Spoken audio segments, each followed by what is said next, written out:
Welcome to Streams of Income with self-help author Ryan Rieger. For the next hour, you'll hear proven methods for how to live the multiple income streams dream. Ryan is passionate about helping others discover their gifts and start their own business. He's published 5 books, and his courses and group coaching programs have changed the lives of thousands of students all over the world. Ryan's books include Private Label, The Easy Way, Finding Your Grace Place, and his latest, Streams of Income. And now, here's your host, Ryan Rieger. Hey guys, welcome back to the Streams of Income radio show. I'm your host, Ryan Rieger. Today we have another Ryan on the episode with me. His name is Ryan Horn. He is the host of the Extraordinary Man podcast.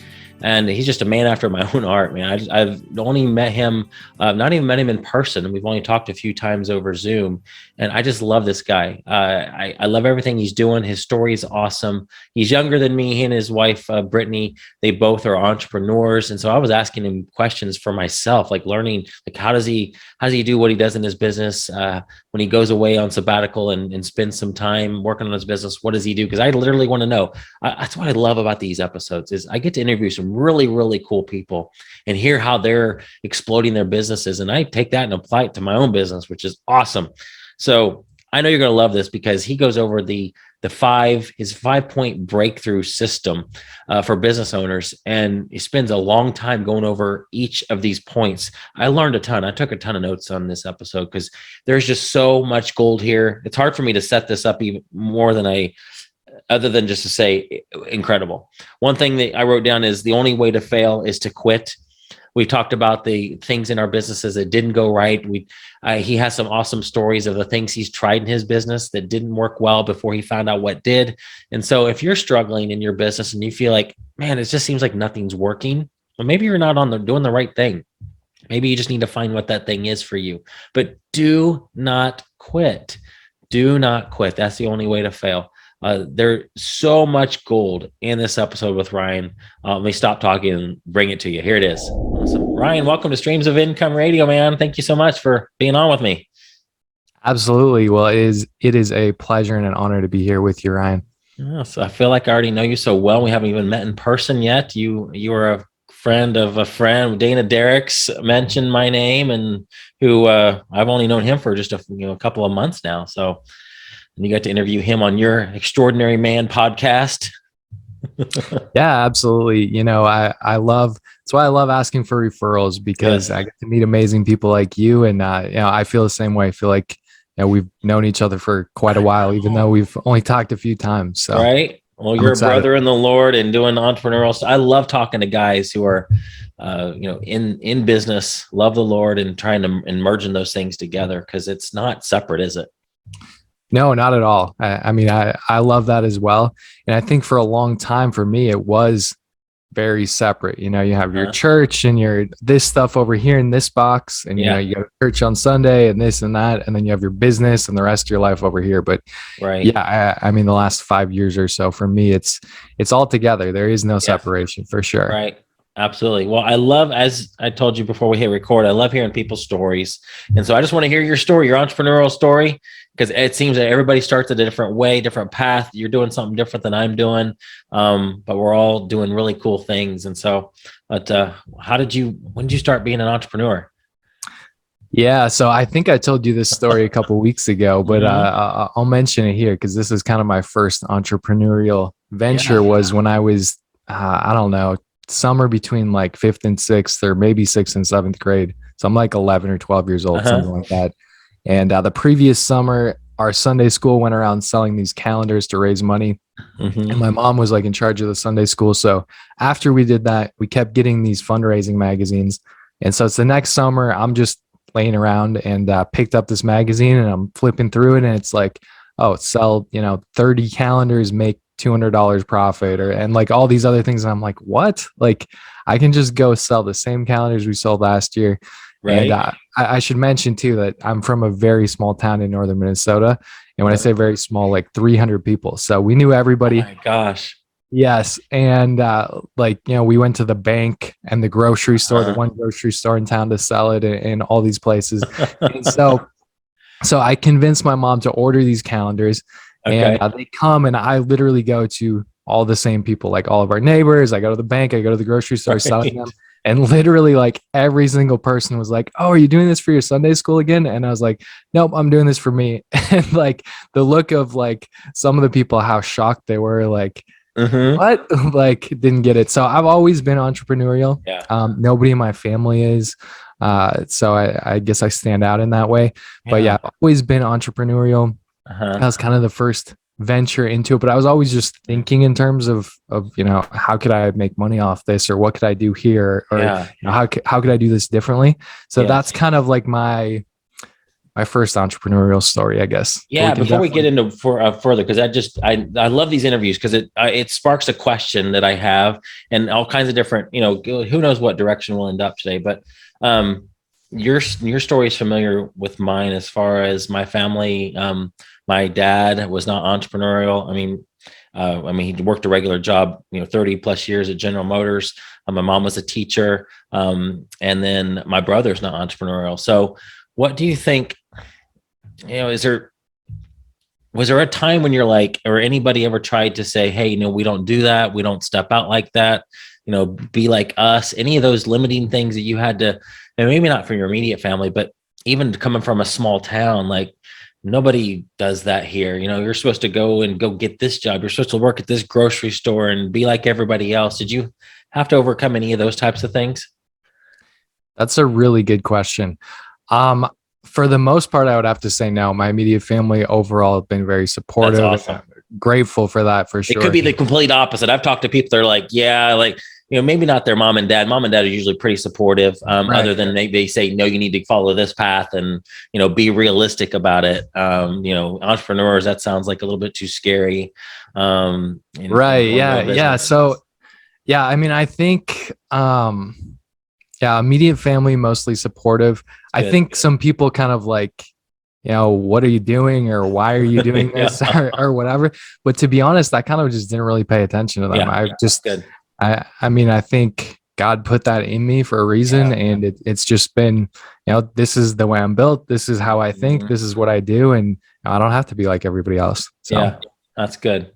It amazes me just thinking through, like, my brother, I love the guy, but he's just totally not entrepreneurial. Like, he needs that day-to-day job, that structure of 9 to 5. I envy him, and sometimes because he gets off work at 5 o'clock and he shuts it completely off, doesn't have to think about it, doesn't want to think about it. Whereas you and we're always thinking about business, and that's the challenge. But I wouldn't want to be, I'm glad I'm wired this way, but I'm always amazed at how people are wired different ways and what makes us all tick. Yeah, me too. I mean, there was a period of time for a while early on in my entrepreneurial life, I guess after college, I would say, where I was like, man, why doesn't everybody want to be an entrepreneur? Everybody should be an entrepreneur, but that's not the case either, right? Like, some people are meant for entrepreneurship. Some people are, like you said, your brother, the 9 to 5 job, that's what they're meant to do, and they love it and they're good at it. And so everybody has their own thing. Yeah. And if you're building a team, you need people that are kind of like, just want to clock in, get the work done. You Absolutely. Need those workers. So awesome. So so after you were selling calendars, what happened after that? So after that, I don't really talk about this much, but there was actually a period, I would say, between selling calendars and going to college where I replied to all kinds of junk mail stuff about making money. And do you remember what magazine you were reading when you saw the calendar idea? I have no idea. Okay. It was a specifically a fundraising magazine for Christian organizations. I do know that. Cool. And you had to send away for it. Yeah, not sure exactly what it was, but yeah, I do remember getting starting to get these junk mail things in the mail, and I remember reading this 10-page sales letter that I didn't know was a sales letter at the time. And I'm like, all right, this is the greatest opportunity in the world. I need to do this right now. Yes. And I send away for it. And I don't know, they didn't even really explain what the opportunity was. And then they sent this stuff, and it was a magazine where you sold clothes or something. Okay. I was like, this is not what the letter said. But did you have to pay for that? Yes. Yeah. Yes. So I learned some lessons definitely in, middle school, high school about selling and copywriting and And if an opportunity sounds too good to be true, it probably is. Do you remember some of the other ones that you did? Because I'm exactly the same. I remember getting I'd watch infomercials. Do you remember the guy named Don Lapre who did those? It was classified ads. If you look him up, this was back in the I think 90s, early 90s, and he talked about how he was making money on classified ads. So I think his story was he posted. Let's just say it's an exercise machine. He sold it. He's like, well, that sold really fast. I made a lot of money on that. I need to find more. So he started finding products and posting classified ads all over the country. And I don't know, then he had a course about it. So I bought his course. So I know exactly what it's like. Can you think of any other ones? I know these are like quote failures. These are like quote, these not really failures because they help you figure out where that this didn't work. I didn't want to do this. And so absolutely. So there's two things that come to mind. So one of them is it's a company called Specialty Merchandising Company, I think SMC. So Tom Bosley, who is the dad on I'm blanking on the show from the 1970s. I'll look it up right now while we're talking. So the guy that played you know what I'm talking about? Yes. Totally. Happy Days. Yes, that's right. Yes. So he was the dad on Happy Days. So he was like the spokesperson for the company, and they had these 30-minute commercials on TV. And basically it's like all these like junky little knickknacks that you bought and like go mark it up for twice as much and go sell. And like people had testimonials, like they go to this, fair or arts and crafts show and they made like $5,000 over the weekend or whatever. So I never actually pulled the trigger and bought any of that stuff. But I remember watching those commercials and being like, wow, this is amazing. And the other one that really sticks out to me is this opportunity where it was like make $40 an hour, like soldering together these little circuits. Okay. And so what I remember about that is being out in our garage when I was in high school in the middle of January, which I'm from Minnesota. So it's really cold. It's not a heated garage. Right. I'm out there like freezing and I have this little solder gun, like trying to solder these tiny little like transistors together on a soldering board. And they said you could do like 5 in an hour. And I'm out there for like 3 hours and I don't even have half of one done. And I'm like, oh no, this is not going to work. Oh my gosh. That's awesome. I love that. Do you feel like those are, like we said earlier, do you feel like those are failures, or are those just paths or things that you figure out, like Thomas Edison, he figured out 10,000 ways the light bulb didn't work before he found how it did. And so how do you view those types of things? Because I have numerous, as you're just talking, I was thinking about, I remember one now that I'm like, oh my gosh, I forgot about that. Not something that I didn't push forward with because I knew pretty quickly it wasn't for me. Yeah, I definitely don't look at it as a failure. And I think your attitude, I mean, that plays a huge role. The people that end up quitting usually are the ones that are like, oh man, I failed again, versus saying, like you said, Thomas Edison, I love looking at it from that standpoint of like, I figured out 9,999 ways that the light bulb doesn't work. Right. So yeah, I mean, that's definitely how I think about it. I'm not going to lie, it was definitely discouraging at times, but I was always positive, like, okay, the next thing. Right. Where do you draw that line? Because it's as entrepreneurs, we talk about in our community shiny object syndrome. We talk about how it's easy to be a squirrel, always looking for the new thing. As entrepreneurs, we're wired to be that way because we tried a bunch of things to get to something, and it's okay. We're starting to have success. The challenge is with the internet. We're all a part of all these email lists, and a brand new course. Oh, that looks cool. This guy made $5,000 on the weekend doing this, and something completely different. And a whole other opportunity. You get another email like, oh, that sounds good. Let's try this. How do you stay focused when you see all that and you see all these other people being successful? And just say, no, I'm going to stay in my lane. That's a great question because I can 100% relate to that. I think a couple of things I would say. First of all is, I am far from perfect at staying perfectly focused. I think, like you said, most entrepreneurs struggle with that. Like, oh, look, there's this new course, there's this new conference I want to go to, or let me try this, or let me try that. So it is a struggle, first of all, I would say. The other two things I would say is, number one, My wife, she helps, definitely helps a lot. She's an entrepreneur as well, actually. So we help each other because we both kind of want to go off the rails sometimes and be like, let me do this. And so we get to coach each other. Yes. It's actually kind of hilarious because, Brittany will help me with that, and then she'll go do the same thing, and then I'll have to help her with the same thing. But it's hard to see it in yourself. It's easy to see it in someone else, right? Absolutely. And then I think the other answer I would say is that really tuning in and hearing from and trying to be guided by the Holy Spirit. Yes. Done. We can just stop the interview right now. I had an interview right before this, a couple hours ago. I had a podcast interview with somebody. We were talking about hearing from God. And he was just saying that's the key for him. Like, I agree. I can't imagine trying to do it any other way. So I'll ask the same question for you. What do you, because there's people that like, gosh, how do I hear God's voice? And I know we're totally, I guarantee you, neither of us are perfect at it, probably. I know I'm not. How would you explain to somebody who feels like they're struggling in that area? How would you guide somebody into figuring out how to decide if that's God's voice, or just, what tips do you have in that area? That's a really good question. An analogy that I heard probably 5 or 6 years ago that I really like is that it's kind of like, the old televisions where you had to tune them in with the antennas, right? Yep.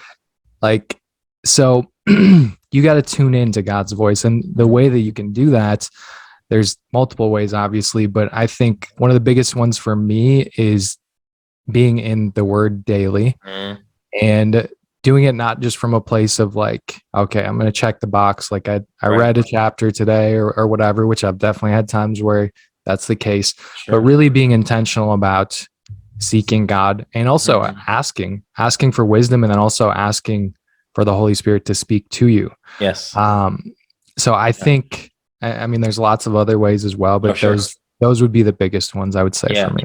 Yeah. Do you and Brittany take time to step away? Like, do you have, time? Because I heard people talk about going on sabbaticals or going on a 3-day weekend to just pray about their business and all that stuff. Do you guys do that type of thing?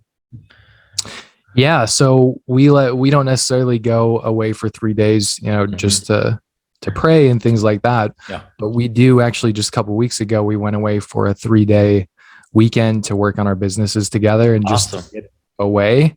Yeah. And we just went to a hotel like an hour away. And pretty much we went there just to be in the hotel and to work on our businesses. And it makes a huge difference. We try to do that quarterly. And then also one time it's maybe a few days longer than that for kind of some planning and stuff. And it's a game changer for sure. Absolutely. Because just getting away from the distractions of being at home. Brittany and I both have home offices. We work from home, and it's really easy because there's a million things like, you got to take the garbage out. You got to, do the dishes, and there's this and there's that. And there's, so it really helps a lot. I would highly encourage people to do something like that. Yeah. So Ryan, I had no idea I was going to go this direction, but now you're sparking questions, and I personally would love to have just your advice on when you guys did that time at the hotel. How was that structured so that it wasn't a waste of time, that you drove an hour there? How did you decide what was that, what are the things you actually worked? I'm sure you're not like replying to emails during those. Maybe you were like a couple times, but what was the schedule or the goal of that time away? That's a really good question. So we've been doing this for probably 3 or 4 years, and we've learned a lot because we've definitely had times where we went away on 3 days or something like that, and we came back and felt like it was kind of a waste. Like we did things that weren't all that important. We just wasted a lot of time, whatever. Yeah. So I would say that is the most important thing, is making sure you're structured. So it varies. We actually have meetings and talk about it ahead of time. And it's just you two there? Just us two. Awesome. And we literally put it in our schedule, work blocks. So, whatever, from 9 to 10:30 a.m. on Thursday, this is what we're going to be working on. And we also schedule in breaks, which is something we didn't do before that actually, I think it helps me more than Brittany. Yeah. But for me, having, I do a couple work blocks and then we go for a walk or we go do this or we go do that. It really helps me and kind of recharges me and refreshes me. And we try to do like One of the evenings we'll do like a date night. So we're not just there working Oh, that's 24/7. awesome. So we went, I think it was Thanksgiving weekend, on a 3-day weekend like that. And we didn't know it at the time. It's kind of like a smaller town we go to about an hour away. Okay. And we didn't know this, but they had like this Christmas parade. So we went and did that. Cool. We were there, which is really fun. So it's really good to get away, not only for the business stuff, but also it's really good for our marriage if we're structured, if we're planned. Yes.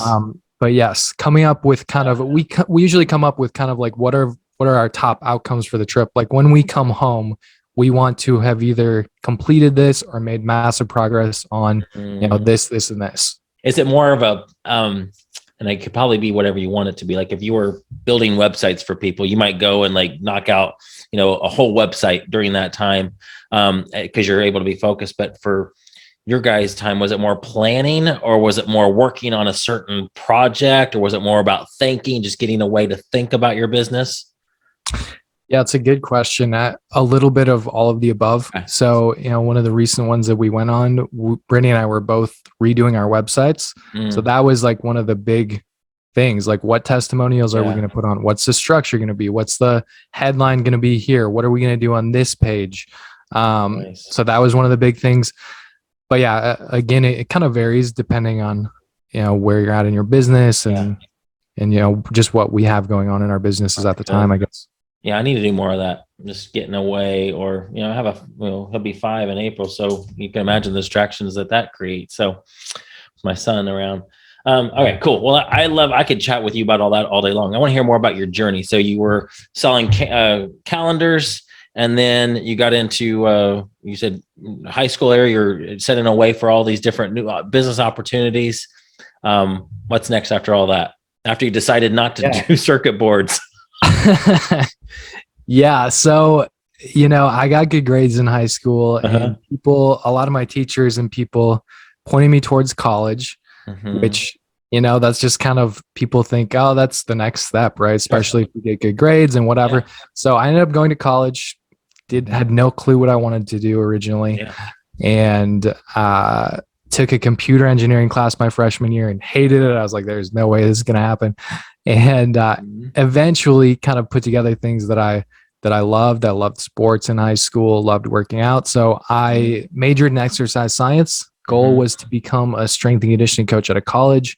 And my senior year, I was doing an internship with the strength and conditioning department and loved it. But I kind of came to several realizations through a series of things, but basically that it was going to be really difficult to get a job as a college strength and conditioning coach. You're going to have to move wherever in the country that you can find a job, which I wasn't a big fan of.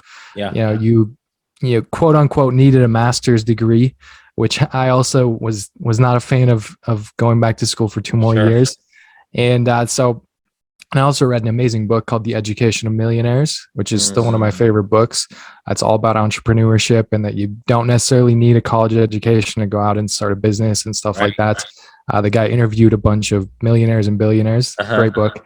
And so basically through all of that stuff, I decided, why don't I just go start my own business? Start my own business training athletes. Like, I love that anyway. And I have this entrepreneurial spirit. And so finished college, graduated, moved down to the Twin Cities, Minneapolis, St. Paul, which for me was a little bit of a shock. Like I said, I'm from a very small town. College I went to is maybe like 100,000 people. So this is like 3-4 million people. This is the big city. So I'm a little bit in shock just from that. Right. Yeah. And started my business and quickly realized that although I was a great trainer, like I knew I could help people, I knew I could get them results. I found out really quickly that that's not enough, right? You can be the greatest at whatever you do, but if you don't know how to market, you don't know how to sell, you're not going to make money. And so 3 very painful months later, and looking at my bank account, like I think I made around $200 total, not even $200 a month. So I'm like, okay, this isn't going to quite cut it. And so I'm drowning in student loan debt. I'm sleeping on a pull-out couch in my aunt's condo, which by the way was a 60+ community. I wasn't even allowed You weren't to supposed to live be there there. technically. Wasn't supposed to be there. Oh my It was gosh. pretty hard for me to blend in at 22. So I'm literally sneaking in and out every single day because I'm not supposed to be there. Yeah. And so I knew I needed money, obviously. So I ended up going to an employment agency, and they placed me in this metal factory. Still remember the name, Flame Metal. And I was working 12-hour night shift, 9 p.m. to 9 a.m. for $9 an hour. Wow. Oh my gosh. And yeah. And so that was a little bit of a reality check. And so I'm sitting in the break room one night. It's like 2:00 in the morning. And I look up at the clock and I just kind of had an epiphany that, it was the day after I had come in, because I came in at 9 p.m. And I remember the exact day. It was March 14th, 2013. The reason I remember it is because the epiphany I had was that it was my 23rd birthday. And it just kind of hit me like a punch to the gut. I was like, man, like, how the heck did I get here? Right. Yeah. Now, this was not the plan. Everybody said I was going to go be successful at whatever I wanted to do. Thought I did everything right. I got good grades and this and that and whatever. And so in that moment, I just felt like a complete and total failure. Embarrassed, ashamed of myself. What happened? How did I get here? And, if you're listening to this, I don't know if you've ever felt like you're made for more, like you're living below your potential, or like you're letting everyone around you down. But that's exactly how I was feeling in the moment. And it hurt. Didn't feel good. Yeah. But what I learned on that day and what I've learned since is that if you can guide and direct that pain, it can actually be the fuel that moves you forward. So I was sitting there feeling sorry for myself for a little while, but then I made a really powerful decision. I was like, you know what? This is not what God has for me. This is not living to my potential. Right. And I can either choose to stay here or do something about it. So in that moment, I made a vow to myself that I'm going to go restart my business. I'm going to become a successful entrepreneur, or basically die trying. So I finished my shift, quit, went and restarted my business. And obviously I knew a lot of things needed to change. Right. Yeah. And so I dove headfirst into personal development and also learning all the business skills that I knew was missing.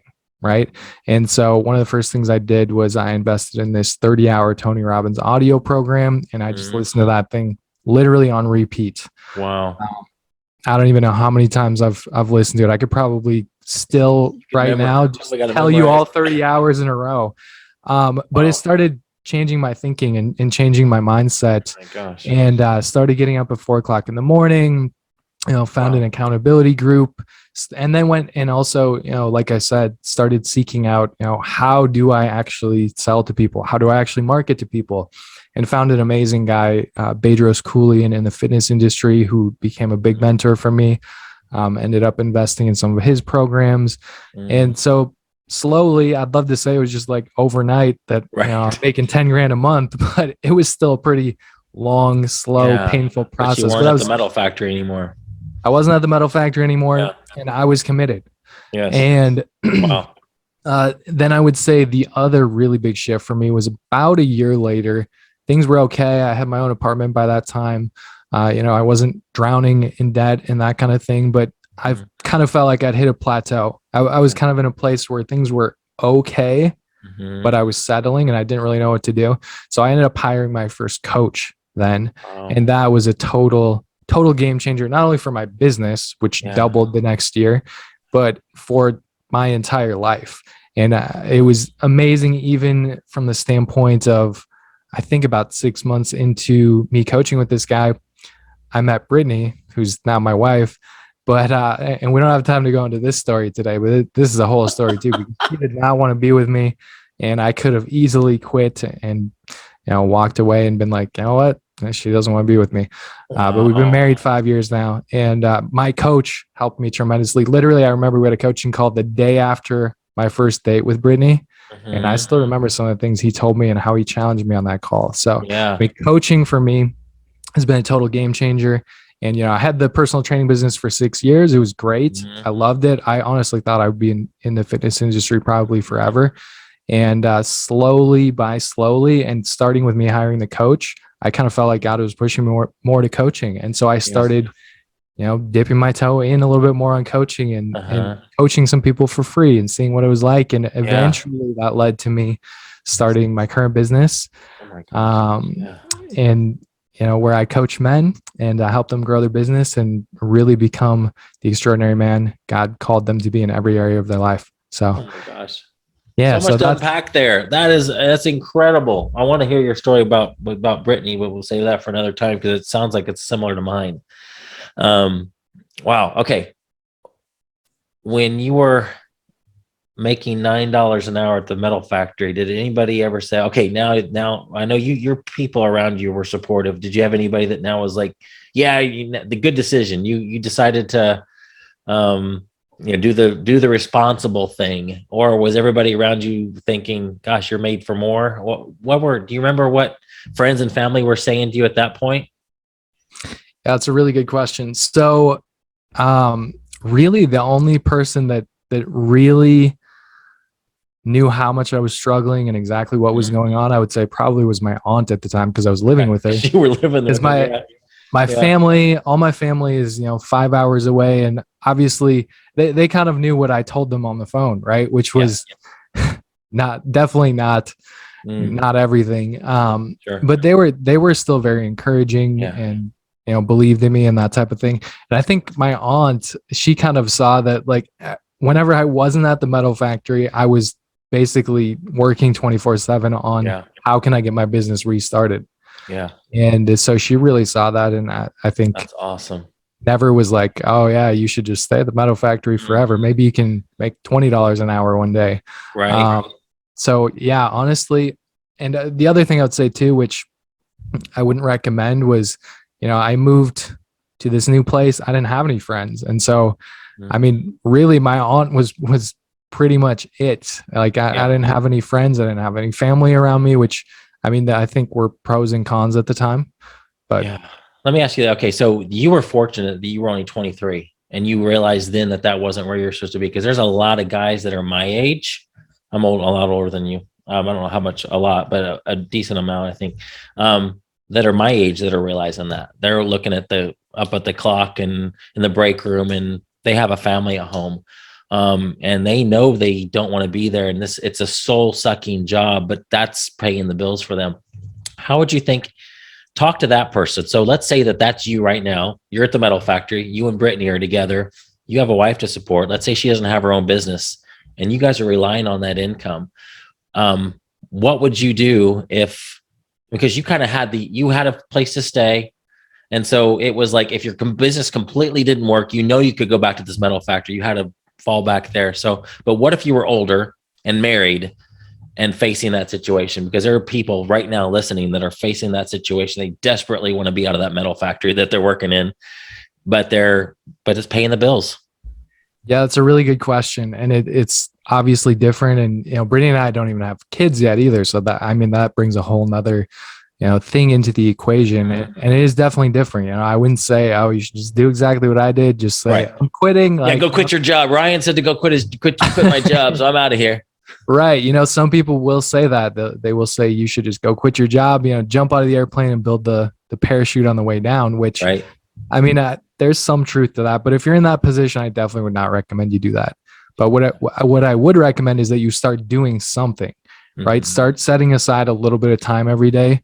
Yep. And first of all, figure out, what else would you do? What are you passionate about? What do you like? What do you feel like, some talents or gifts God has given to you that you're not using?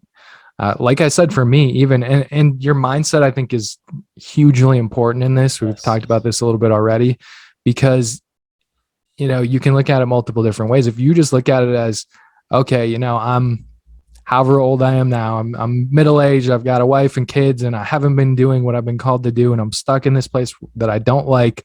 Yeah. And you can just feel sorry for yourself and be like, it sucks. I somehow I'll get through it. Or you can say, okay, this has been preparation up to this point. Yes. And, look at Jesus in the Bible. He was prepared for 30 years before he did his ministry for 3 years. Yes. Right. Looking back now, even at my personal training business, to me, that was preparation. Yes. That was not what I was called to do. Even though once I made it successful, I enjoyed it. And, it was great. But so looking at, I think your mindset is the biggest thing that's going to determine whether you're going to stay in that place or whether you're going to be able to move forward. That's the biggest thing that I would say. So start figuring out, what would you want to do, and start investing in yourself, whether that's through reading books, listening to awesome podcasts like this one, and just start taking action, start stepping out, because so many people, what I see is they say, they complain, oh, I hate my job and I wish I could do what you do, Ryan, or this or that. You can. And yes, you can, but you got to do more than just talk about it. Yes. And so, I mean, taking action, nothing is going to change if you don't take action.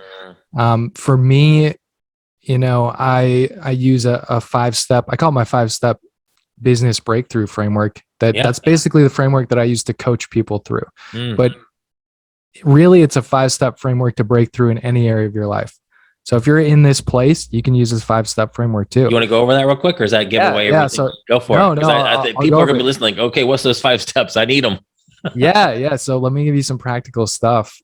Because for me, I mean, after investing lots of time, lots of money into my own growth as an entrepreneur, as a man, as a husband, I started to see patterns, right? There are patterns that lead to success, and there's patterns that lead to failure. So I can look back at pretty much anything in any area of my life of any significance that I've accomplished, whether it's, finally getting Brittany to marry me, or whether it's, high school sports or business stuff. Like, I can look at these 5 steps.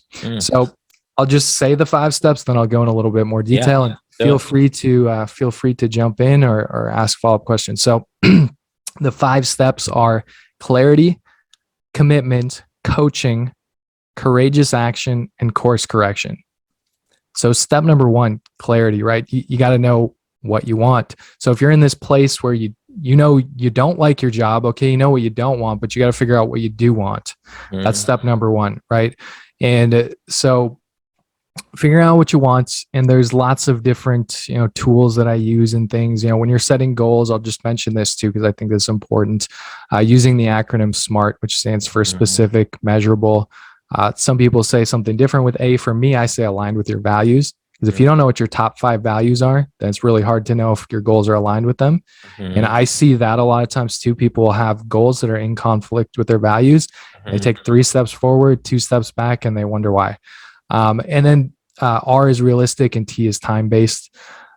So getting really crystal clear, because a lot of people, they in their head, they're like, oh, I kind of know what I want, but getting crystal clear, making it concrete, writing it down. I think that's step number 1. It's really important. And you also said with action comes clarity too. You said on the last time when I was on your podcast, or we were just hanging out talking, I think. Yes. Like, I say that too. That's so good. Yeah. So like that didn't come from me. I wish I could claim that. I heard that from my friend Riley Meek, who I also had on the podcast, an amazing guy. But yes, action does bring clarity. Like, so if you're not taking action, don't expect to just sit there and get more clarity. Right. But step 2 is commitment. So this is huge too, because I see a lot of people skip over kind of the first couple steps, and they try to go straight to taking the courageous action, and it doesn't work. And they're like, I can't get myself to do this, or I can't get myself to do it consistently. Well, you got to go back to steps 1 through 3. So commitment, number 2. So there's kind of 3 big pieces to commitment that I take. Number 1 is leverage. How do I get leverage on myself? And I first learned this from Tony Robbins. So he takes you through, if you go to Day with Destiny, which is it's a 6-day or super intense, like 14, 15-hour day conference. He takes you through this process, and he calls it the Dickens process, from Charles Dickens, from the Christmas Carol, Scrooge, everybody knows him, right? So that's a great example of getting leverage, because Scrooge saw what the future was going to look like if he didn't change. And that got him to change, right? Suddenly he wakes up, he's a changed man, just because he imagined, or he went on this journey of seeing what it would look like if he doesn't change, and he didn't want to go there, right? So when somebody gets on an initial coaching call with me, this is one of the things I do. We go through a process. There's very specific questions that I ask that helps people see, like, hey, if you don't go after this, if you don't make a change in this area, if you don't hit these goals, what is all the negative things that are going to happen? Because there's 2 things that motivate people: pain and pleasure. And I wish pleasure motivated us more, but pain definitely motivates people more than pleasure. So But then we also go through it on the positive side, thinking about, how amazing it's going to be if you do hit this goal, or, if you do start your business and quit your job, whatever the case may be. The second part of commitment is accountability, right? Everybody needs accountability. We just do. And if you're trying to rely on your friends or your wife or your husband for accountability, it's just not going to cut it. I can already predict your results. So getting a coach or a mentor or an accountability partner, or being part of some type of high level mastermind or something is essential in my opinion. And then the third part of commitment is focus. What do you do on a daily basis? What do you focus on a daily basis? Because what you focus on a daily basis will either make you more committed or less committed to your goals. And so for me, there's kind of 4 big things for me that help me. Number 1 is my vision board, which is literally right behind my computer right now. I look at it all day, every day. Mine's over there. It's right in front of my desk. And so focusing on that on a daily basis. Number 2 is, I call my declaration letter. It's a letter that I've written out where I'm declaring the way I want my life to be in every single area of my life. So either reading through that, or what I found is actually I recorded me speaking it in like with emotion, with power. So, because some mornings I don't really feel it. I get up and, maybe I just read through it and be like, oh, blah, blah, blah, blah, blah. So I can just listen to it and then boom, it reignites the passion. Number 3 is something I call my power questions. So this is a series of 7 questions that I came up with by going through all different kinds of morning routines and reading people's books and whatever. These are my questions. So it helps me get ready for my day, get focused, and crush it. So I'll just mention 2 of the questions that I think are the 2 most important. The first one is, what are 3 things you're grateful for? So getting in that mindset of what you're grateful for, because when you're grateful, it's impossible to feel negative emotions. You can't be grateful and angry, grateful and sad at the same time, etc. And then the other question is, what are my top 3 outcomes for today? So I'm focused, everybody has a to-do list of a million things, right? So how do you focus on the things that are most important, that are going to move the needle and move you forward in the most important areas? So it's like, at the end of the day, maybe I only did 3 things, but if they're the 3 things on my top 3 outcome list, then I feel like I crushed the day. Because you're never going to get it all done. We want to, but you won't. So, and then the 4th thing I would say for me personally is spending time with God. And specifically for me, that's digging into the word and reading. All right, I know that was a mouthful. So that's good. That's just under commitment. We got 3 more. That's just under commitment. So coaching, step number 3 is coaching, right? And the awesome thing about coaching is, if you get a great coach, they will help you with steps 1 and 2 and make it so much easier. But I look at coaching as a little bit broader, like active versus passive coaching. So passive coaching to me would be like reading a book, listening to this podcast, going through a course, right? It's good. You can get coaching from that, but there's no back and forth, right? And so to me, then active coaching would be, of course, having a one-on-one coach, or maybe being part of a group coaching or some type of high-level mastermind or something like that.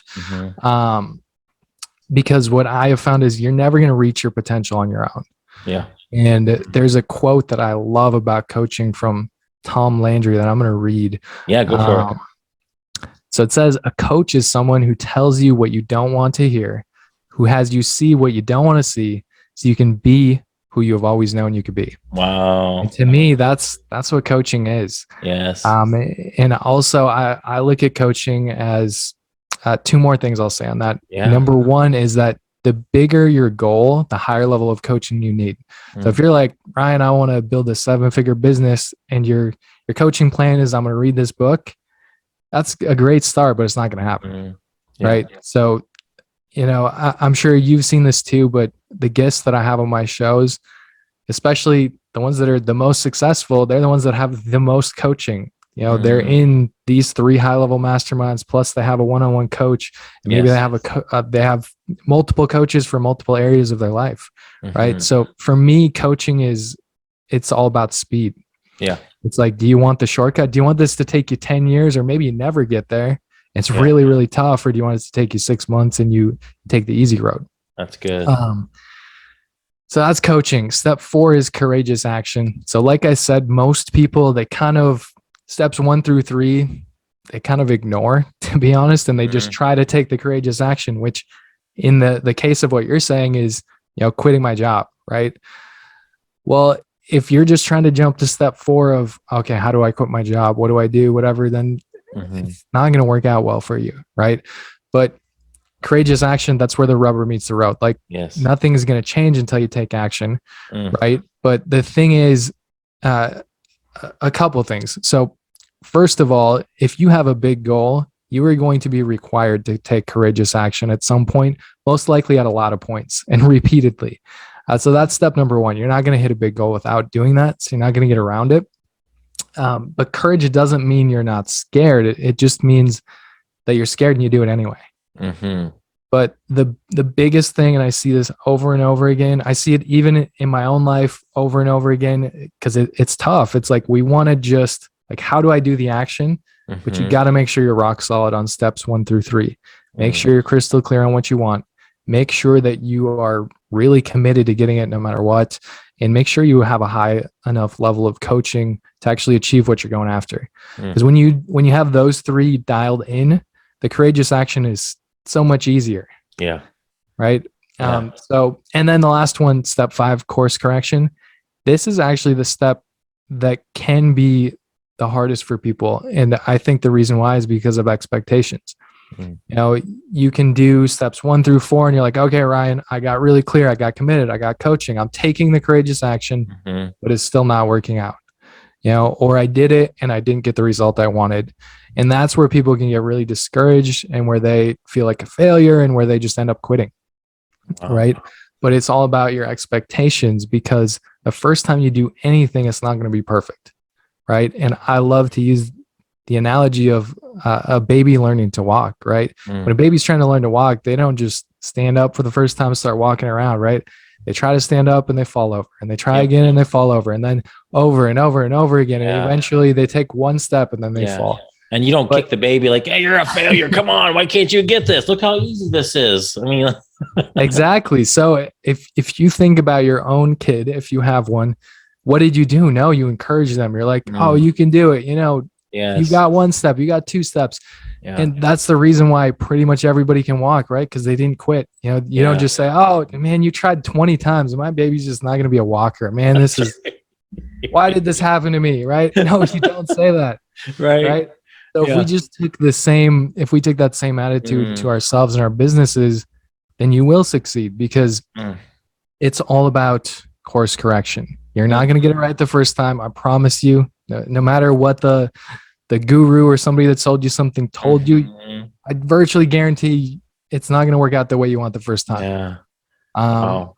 So having that mindset, again, going back to mindset, I think it's so important. But being able to assess your progress and then making adjustments and being willing to take the action and change your approach until you succeed is how you succeed. If you look at the stories I've told, I know the stories you have, and I've interviewed over 50 really successful entrepreneurs now, and they all have the same thing. I have not heard one person be like, I tried this for the first time and then I made $1 million the first year. And my life's been amazing ever since. Every other thing I've ever tried has been awesome. It just doesn't happen that way. It doesn't happen that way. No. Yeah, we're all overnight successes, aren't we? Exactly. 10-year overnight success. Exactly. Yeah, so I think that's why it's important to hear people's stories, and I appreciate you asking about my backstory, and that's why I dig into people's backstory too, because people have the perception of like, man, that guy is just so lucky. Like, I wish I could be like him. Like, look at his business. Look, like he just started and boom, he was amazing. But that's not the case. So I know that was a mouthful. That was so good. I want to have you back on. I want to hear. Okay, so tell everybody what you're doing now. Tell me about the Extraordinary Man podcast and your mastermind group and how people can find you. Yeah, absolutely. So the best way to find out about everything I'm doing is to go to my website, which is coachryanhorn.com. So everything I do is on there. My podcast, like you mentioned, the Extraordinary Man podcast, there's links to that on there. And so my business, the mission of my business, which I already said, is I help men grow their business and become the extraordinary man God created them to be in every area of their life. So I do one-on-one coaching. I also have a mastermind group, like you mentioned. I have a free Facebook group. That's all on there. But what I want to do for your listeners is on my website at the top, if you click coaching, they can go to an application and fill it out. And the first 5 people that fill it out and mention this podcast is the reason why they're filling it out. Oh, wow. I will give them a free 60-minute business breakthrough strategy session. So essentially what I do on that session is walk people really detailed and in-depth through the first 2 steps of my framework that I shared. So helping people get crystal clear on where they're at, what they want, why they want it. And then also what I think is probably more valuable is the commitment piece and really digging into how do you get leverage on yourself, asking specific questions. For me, personally for me, being coached and coaching people, I think that is one of the most valuable things because people just have like a light bulb go off. They're like, oh my gosh, like if I don't go after this, like this is what my life could look like a year from now or 5 years from now or whatever. And I don't want that. That's right. So I would. That's very generous too. Thank you. Yeah. CoachRyanHorn.com. Go to the top and then just in the form to fill out, you mentioned streams of income. There's coaching right at the top. Just click that. It'll take you directly to a form. Yep. And just mention the guest. Man, I want to definitely have you back on. There's so much more we could dig into. And I definitely, I'd love to hear your story about Brittany too. That would be, because it sounds like very similar to mine. But I got a couple minutes left here. What you want to encourage the folks listening? Just give it. So, they're entrepreneurs. They're probably a lot of the same people like that you're talking to on your podcast as well. People that are, entrepreneurship can be hard and can be a struggle. And I saw a meme. It was like, entrepreneurship is like this. It's like, it's like a roller coaster. And Absolutely. Some days you're like on top of the world. This is the greatest thing in the world. And other days you're like, man, I should have taken a real job. And it's been a long time since I've thought I needed a real job because even in my worst days, it's better than being somewhere else to me. But I do envy my brother that gets to go home and not have to think about it. But encourage the folks that are here listening and that are on this journey that we're on. Yeah, absolutely. And, I love that you brought up that entrepreneurship is like a roller coaster because it is. And I don't care how successful you are, it still is, right? There's still days, I'm sure for you, and there's definitely still days for me where I'm like, man, why am I doing this again? Or, what do I do in this situation? Yeah. But so first of all, realizing that it's okay if you're thinking like that, because pretty much every entrepreneur thinks like that from time to time. I would say the only way to fail is to quit. That's so good. And just to remember that. If you're not where you want to be right now, then good, right? Because you can use that as fuel to move yourself forward, right? When people are kind of in an okay place, that's actually a really dangerous place, I think, because they end up settling at okay when they're meant to go to great or extraordinary. And so if you're not where you want to be, good. Use that as your fuel to move forward. And like I said, that's why I think mindset is so important. And just really, I would start by focusing on your habits. What are you doing right now? Do you have a morning routine? If you don't have a vision board, get one of those. Start asking yourself some of the questions I said. What are you grateful for? What are my top 3 outcomes for the day? Just some of those things. You're going to get momentum because success is built off of success. So get some small wins. And when people feel like they're making progress, they're happy. So just start making some progress and you can build upon that is what I would say. Wow. Love it. Ryan, this has been amazing. Thank you so much. I definitely want to, anytime you want to, if you have something you're trying to promote, you got another program, a course, a book, or you just want to hang out, you let me know. Cause I could go so much deeper with you on some of these things. Really, really good. You said that you took some notes when I was on your show. And now I've taken a ton of notes. Good stuff. Well, I'm glad, that's what it's all about. We can all learn from each other. Yeah. And this has been awesome. Thank you so much for having me on the show. I really appreciate it. Anytime. Have a blessed day. You've been listening to Streams of Income with self-help author Ryan Rieger. From right here in the Dallas Metroplex, Ryan teaches several entrepreneurial courses and group coaching programs to students all over the world. Be sure to listen next week at the same time for Streams of Income with Ryan Rieger.